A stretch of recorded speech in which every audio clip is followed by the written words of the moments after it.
Sarah Mitchell had worked her way up through the ranks of the Department of Veterans Affairs for 12 years. At 34, she was the youngest regional director in the Northeast Division, overseeing benefits for thousands of veterans across 3 states.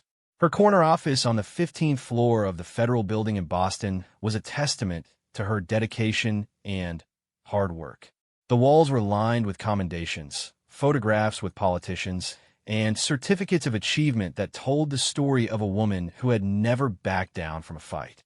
On a cold Tuesday morning in March, everything changed when James Rodriguez walked into her office. The 42-year-old former Marine sergeant looked nothing like the confident soldier he once was. His clothes hung loose on his thin frame, and dark circles under his eyes spoke of sleepless nights. James had served 3 tours in Afghanistan, earning 2 Purple Hearts and a Bronze Star for valor. But now, sitting across from Sarah's desk, he was just another veteran caught in the bureaucratic maze of the VA system.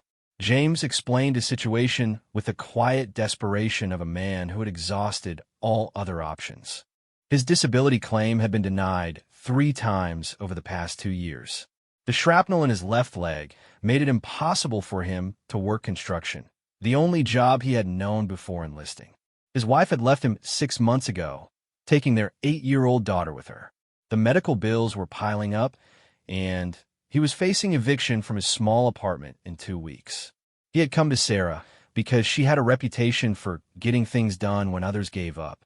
Sarah listened carefully as James laid out his case.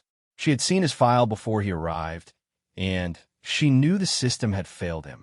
His paperwork had been shuffled between different departments, lost in transitions, and buried under mountains of red tape.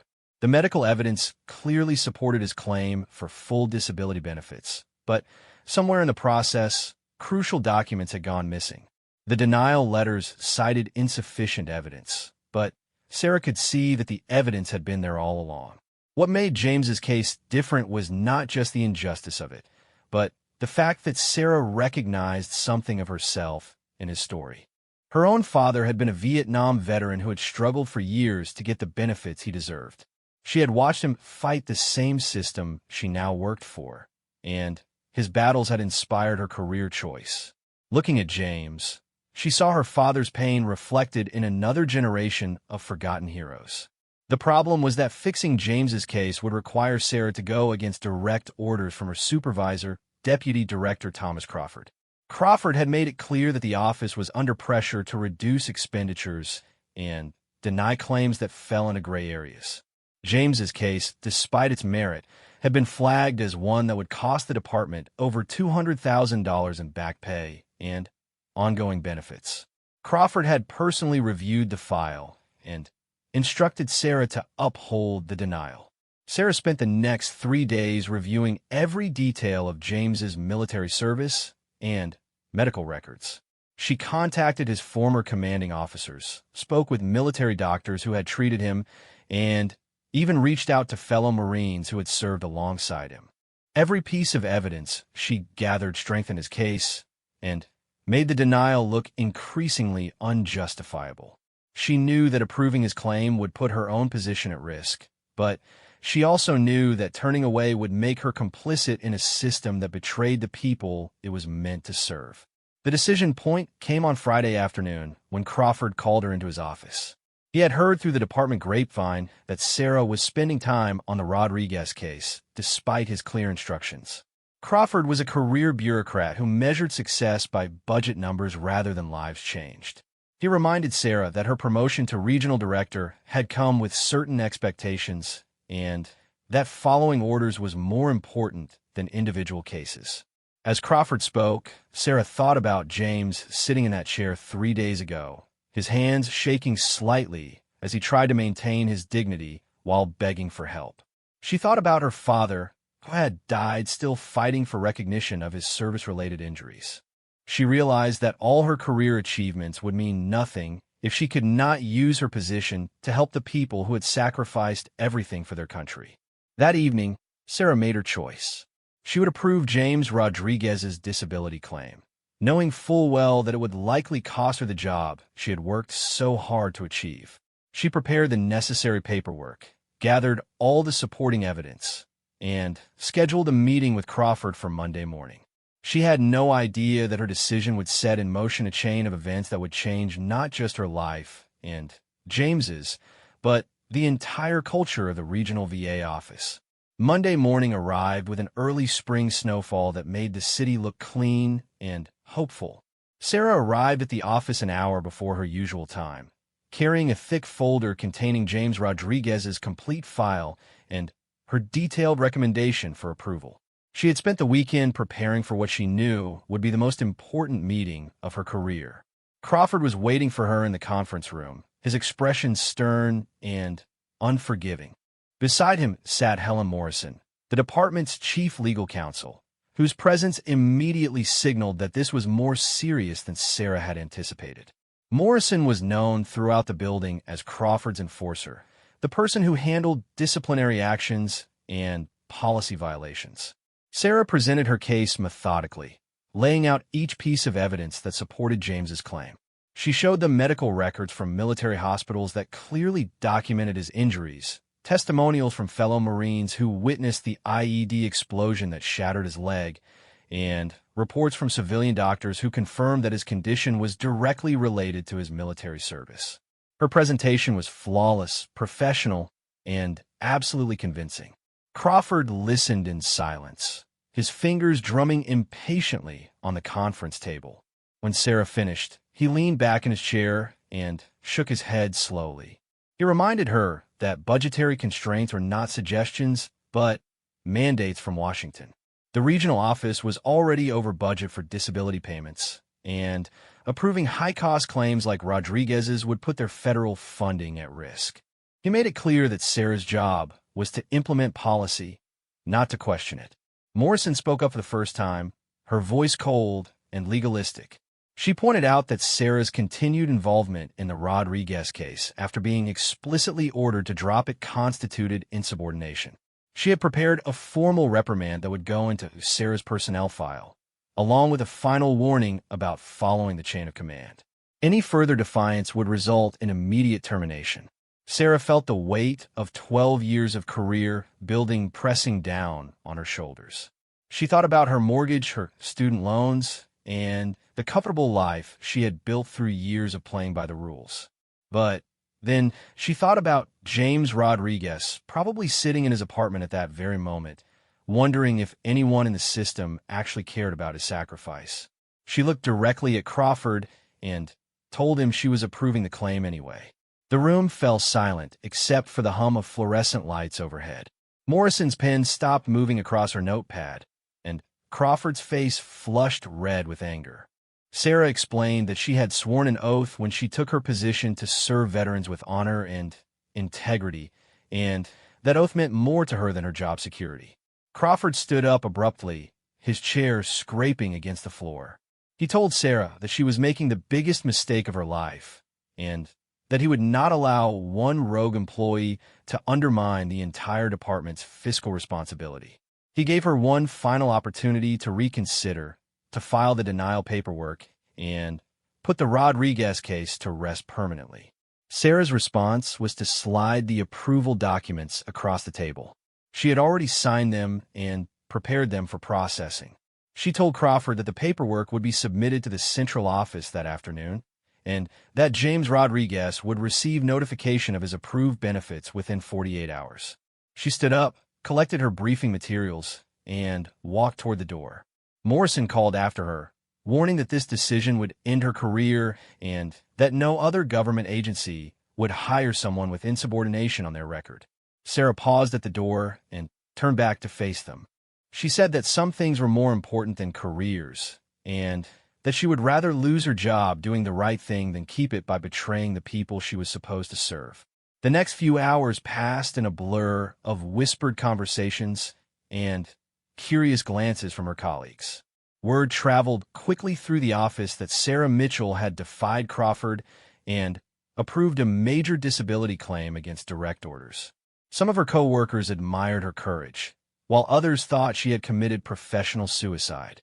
Sarah spent the day cleaning out her desk and preparing for what seemed like inevitable termination.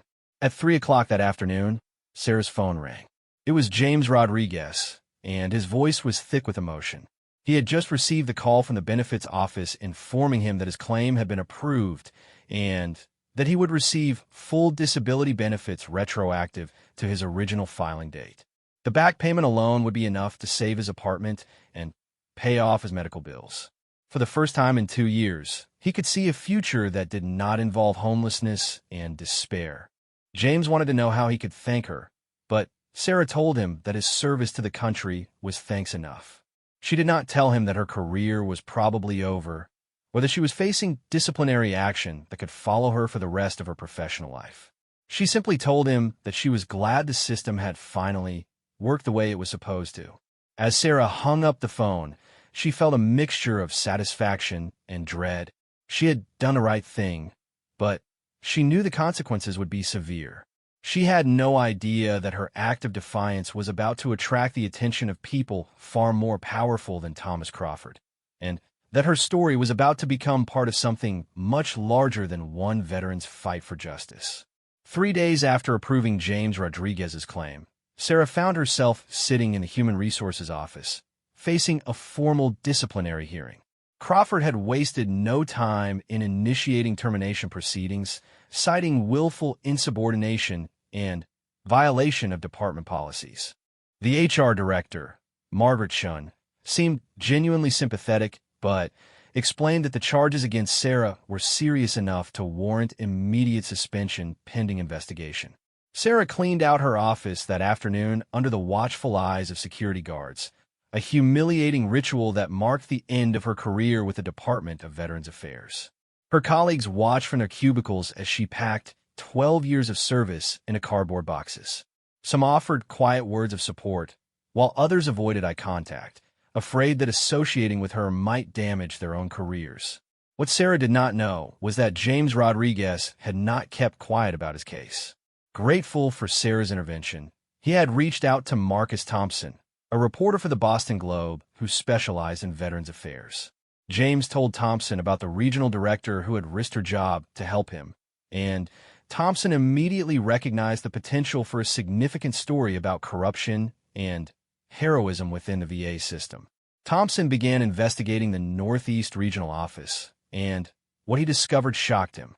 Sarah's case was not isolated, but part of a pattern of denied claims and bureaucratic cover-ups that had affected hundreds of veterans. He found cases of legitimate disability claims that had been rejected for budgetary reasons, medical evidence that had been mysteriously lost, and veterans who had died waiting for benefits they deserved. Crawford's office had consistently prioritized cost savings over veterans' welfare, creating a culture of denial that contradicted the VA's mission. Meanwhile, James Rodriguez was using his newfound hope and energy to reconnect with his old Marine unit. Through social media and veteran networks, he reached out to men he had served with in Afghanistan. Many of them had similar stories of denied claims and bureaucratic nightmares. James began organizing informal meetings at a local VFW hall where veterans shared their experiences and frustrations with the VA system. At one of these meetings, James told the story of Sarah Mitchell and how she had sacrificed her career to help him. The room fell silent as he described the woman who had listened to his story, fought for his rights, and ultimately chosen to do what was right instead of what was safe. Among the veterans listening was Master Sergeant Robert Tank Williams, a decorated Marine who had served 4 tours in Iraq and Afghanistan. Tank Williams was not just any veteran. He was connected to a network of active duty Marines and retired military personnel who monitored injustices against their fellow service members. When Tank heard about Sarah's situation, he immediately contacted Colonel Patricia Hayes, a Marine Corps liaison officer who worked directly with congressional representatives on Veterans Affairs. Colonel Hayes had built her career on advocating for Marines and had significant influence in Washington.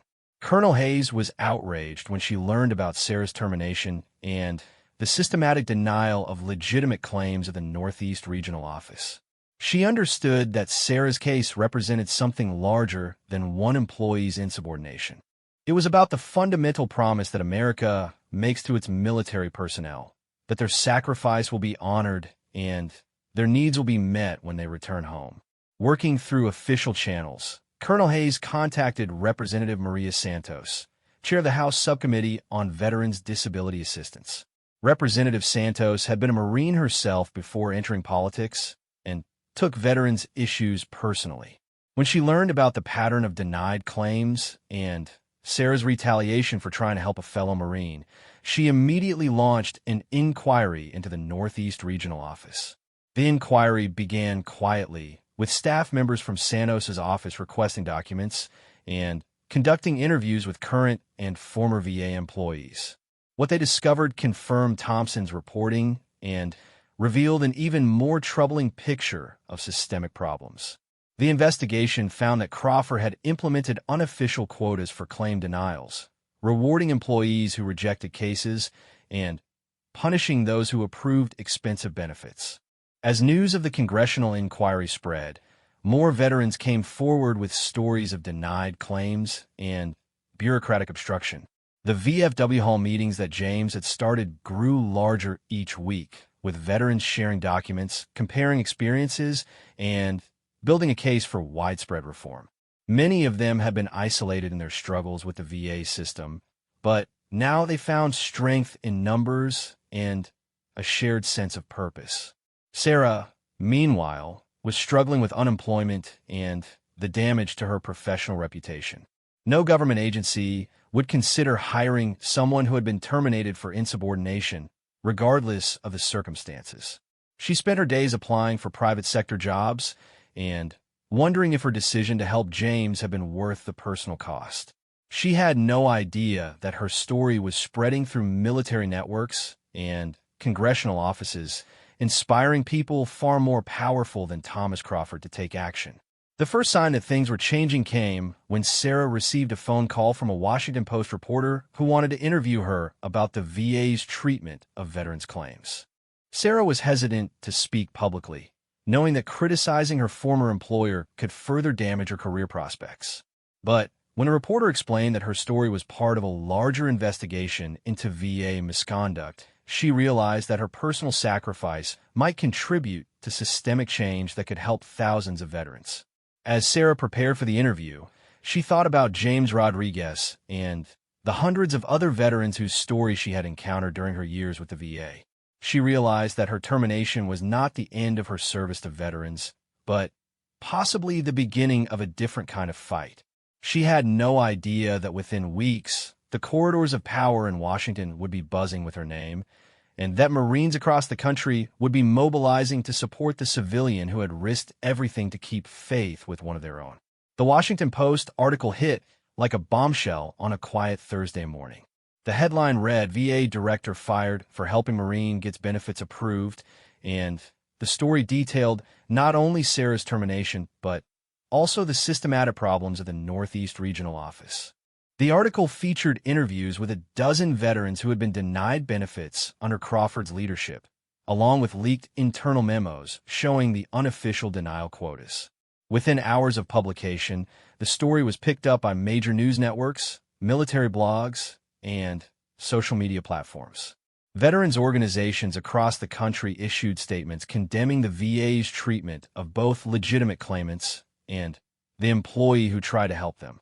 The American Legion, Veterans of Foreign Wars, and Iraq and Afghanistan Veterans of America all called for immediate investigations and reforms.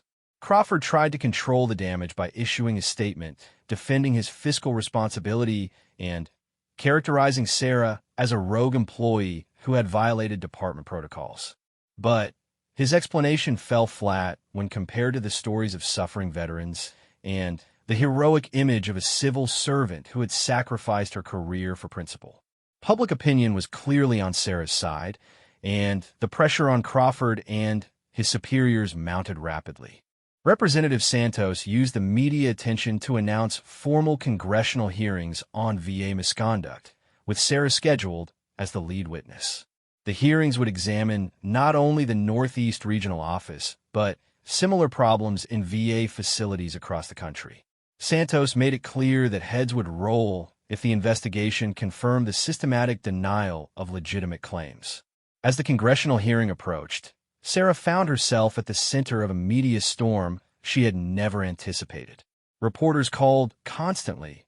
Veterans groups invited her to speak at rallies, and she received hundreds of letters from veterans thanking her for her courage. The attention was overwhelming for someone who had spent her career working behind the scenes, but she recognized the platform it gave her to advocate for systemic change. The most significant development came when Colonel Hayes contacted Sarah directly to inform her that the Marine Corps was taking a special interest in her case. The Marines had a saying, "No Marine left behind," and they considered Sarah an honorary Marine for her service to James Rodriguez. Colonel Hayes explained that the Corps was preparing to support Sarah's testimony and ensure that her sacrifice was not in vain. 3 days before the hearing, Sarah received an unexpected visitor at her apartment. Master Sergeant Tank Williams stood at her door in dress blues, accompanied by 2 other Marines in civilian clothes. They had driven from Quantico to personally thank her for what she had done for James Rodriguez and to discuss something important. Tank explained that the Marine Corps had been quietly investigating similar problems at VA offices across the country.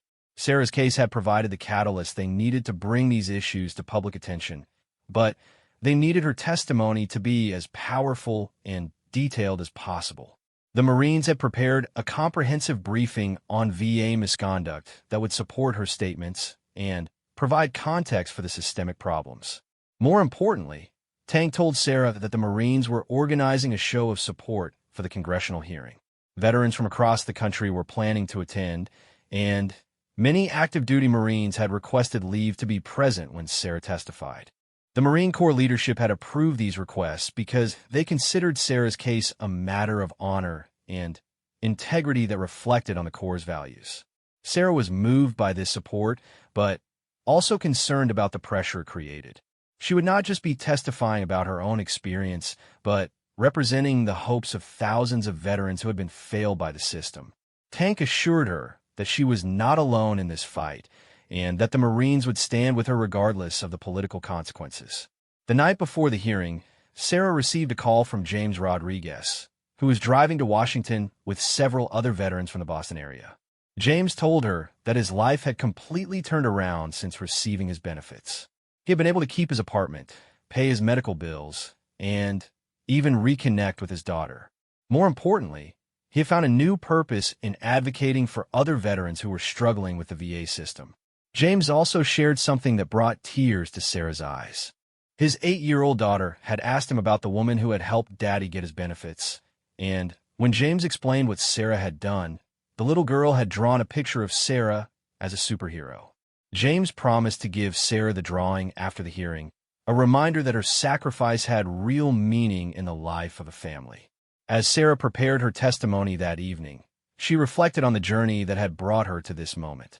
3 weeks ago, she had been a successful bureaucrat with a comfortable life and a promising career. Now she was unemployed, facing an uncertain future, but preparing to testify before Congress about one of the most important issues of her generation. She thought about her father, who had died still fighting for recognition of his service, and she knew he would be proud of her decision to risk everything for principle. The morning of the hearing dawned clear and cold, with protesters already gathering outside the federal building where the subcommittee would meet. Veterans organizations had organized buses to bring people to Washington, and the crowd included hundreds of Marines, many in uniform, who had come to support Sarah's testimony. The sight of so many service members unified in support of a civilian employee who had stood up for their rights was unprecedented and sent a clear message to the politicians inside. Sarah arrived at the building early, accompanied by the lawyer that Colonel Hayes had helped her find. As she walked through the crowd of veterans, many reached out to shake her hand or thank her for her courage. She saw James Rodriguez near the entrance, standing with his Marine buddies and holding his daughter's superhero drawing. The little girl had come to see the woman her father called a hero, and the sight of her bright smile gave Sarah the strength she needed for what lay ahead. Inside the hearing room, Sarah could see Crawford sitting at the witness table, flanked by lawyers and looking uncomfortable under the scrutiny. Representative Santos called the hearing to order, and Sarah knew that the next few hours would determine not just her own future, but the fate of countless veterans who deserved better from the country they had served. The congressional hearing room was packed beyond capacity, with overflow crowds watching on monitors in adjacent rooms. Representative Santos opened the proceedings by reading the names of 12 veterans who had died while waiting for benefits that were later approved posthumously. The weight of those names hung heavy in the air as Sarah took her place at the witness table. Sarah's testimony was clear, factual, and devastating. She walked the subcommittee through James Rodriguez's case step by step, showing how legitimate medical evidence had been ignored, how bureaucratic procedures have been weaponized to delay decisions, and how budget considerations had trumped veterans' welfare. She presented internal documents that proved Crawford's office had implemented unofficial denial quotas, rewarding employees who rejected expensive claims regardless of their merit. When Representative Santos asked Sarah why she had risked her career for one veteran, her answer was simple but powerful. She said that she had sworn an oath to serve veterans with honor and integrity, and that oath did not come with exceptions for budget constraints or political pressure. She explained that James Rodriguez was not just one veteran, but a representative of thousands who had been failed by a system that had forgotten its core mission. Crawford's testimony, which followed Sarah's, was a disaster. Under questioning from both Republican and Democratic committee members, he struggled to defend policies that had clearly prioritized cost savings over veterans' needs. When Representative Santos presented him with the suicide note of a veteran who had been denied benefits 3 times before taking his own life, Crawford's bureaucratic language fell apart. The room watched in silence as a career administrator realized that his policies had real consequences measured in human lives. The most dramatic moment came when Representative Santos called James Rodriguez to testify. James walked to the witness table in his dress uniform, medals gleaming on his chest, and told his story with the quiet dignity of a Marine who had served his country honorably. He described his struggles with the VA system, his descent into despair, and the moment when Sarah Mitchell had restored his faith in the promise America makes to its veterans. James's testimony was interrupted by sustained applause from the gallery, where hundreds of veterans rose to their feet in solidarity. When Representative Santos asked him what Sarah's intervention had meant to his family, James's voice broke as he described his daughter's reaction to learning that her father would be able to keep their home. He said that Sarah had not just saved his benefits, but had saved his life and his family's future. The subcommittee's questions revealed the extent of the problems at VA offices across the country. Similar patterns of denied claims, lost paperwork, and bureaucratic obstruction existed in regional offices from California to Florida. Sarah's case had opened the floodgates, and veterans who had been isolated in their struggles now found their voices as part of a larger movement for reform. The hearing concluded with Representative Santos announcing that the subcommittee would recommend immediate reforms to VA benefit procedures, including the elimination of unofficial denial quotas and the establishment of independent oversight of regional directors. She also announced that the committee would recommend that Sarah Mitchell be offered a position with the VA's Inspector General's office, where she could help investigate and prevent future misconduct. Outside the hearing room, Sarah was surrounded by veterans who wanted to thank her personally. James Rodriguez presented her with his daughter's superhero drawing, and Sarah found herself crying as she looked at the child's innocent depiction of someone who had simply tried to do the right thing. Tank Williams and his Marine colleagues formed a protective circle around her, ensuring she could speak with veterans without being overwhelmed by the crowd. The media coverage of the hearing was extensive and uniformly positive for Sarah's cause. Editorial pages across the country praised her courage and called for the kind of systemic reforms the subcommittee had recommended. Crawford submitted his resignation the day after the hearing, and several other regional directors were reassigned or placed under investigation. More importantly, the VA began implementing immediate changes to benefit procedures. The unofficial denial quotas were formally banned, regional offices were required to justify claim rejections with detailed medical reviews, and an ombudsman system was established to help veterans navigate the bureaucratic process. James Rodriguez was appointed to the Boston area ombudsman position, giving him the opportunity to help other veterans facing the same struggles he had overcome. Sarah accepted the position with the VA Inspector General's office, where she could continue serving veterans while helping to prevent the kind of misconduct that had led to her termination. Her new role allowed her to investigate complaints, review denied claims, and ensure that the reforms promised by Congress were actually implemented at the local level. 6 months later, Sarah received a letter from James Rodriguez's daughter, written in careful third-grade handwriting. The little girl thanked Sarah for helping her daddy, and enclosed a new drawing showing Sarah in a suit instead of a superhero costume, because she had learned that real heroes looked like regular people who did extraordinary things. The letter reminded Sarah that her decision to risk everything for one veteran had not just changed James's life, but had created a ripple effect that would benefit thousands of veterans for years to come. The story of Sarah Mitchell became part of VA training programs, used as an example of the kind of integrity and courage that the department expected from its employees. Her willingness to sacrifice her career for principle had exposed systematic problems and led to reforms that honored the original promise of veterans' benefits. She had gambled her position for a veteran and won something far more valuable than job security: the knowledge that her actions had made a real difference in the lives of the people who had sacrificed everything for their country. Today, Sarah continues her work investigating VA misconduct and advocating for veterans' rights. James Rodriguez completed his college degree using his GI Bill benefits and now works full-time helping other veterans navigate the benefit system. His daughter keeps both superhero drawings in her room, proud of her father's service and the woman who helped him when he needed it most.